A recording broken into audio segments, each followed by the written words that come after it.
नाथ महाराज म्हणतो, बाबा अशा संतांना शरण जा जे शब्द ज्ञाने पारंगतू, ब्रह्मानंदे सदा डुल्लो तू, शिष्य प्रबोधिनी समर्थो यथोचित निज भावे. अशा संतांना शरण जा जे सुखाचा मार्ग सांगते, जे शब्द ज्ञानात पारंगत आहे, म्हणजे शास्त्राचं त्यांना ज्ञान आहे. शब्द ज्ञाने पारंगतू, ब्रह्मानंदी सदा डुल्लो तू, ज्यांची टाळी ब्रह्मानंदामध्ये लागलेली आहे.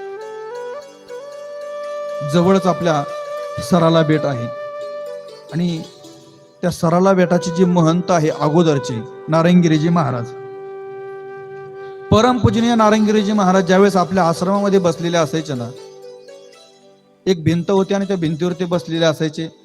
वरती एक दोरी बांधलेली, त्या दोरीमध्ये त्यांनी हात अटकवलेला असायचा.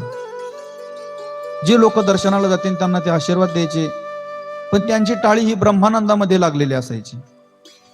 ते अखंड ब्रह्माचा विचार करायचे, अखंड ब्रह्मेचं चिंतन करायचे. जसं भगवान परमात्मा शिव, जसं महादेव आहे आणि महादेव अखंड ध्यानामध्ये मग्न असतात, ध्यान करत असतात आणि ध्यानामध्ये अखंड ते रामाचं चिंतन करत असतात. राम पूजी सदाशिव नकम, अखंड ते भगवंताचं त्या ठिकाणी प्रभू रामचंद्राचं चिंतन करतात. याला म्हणायचं ब्रह्मानंदी टाळी लागली.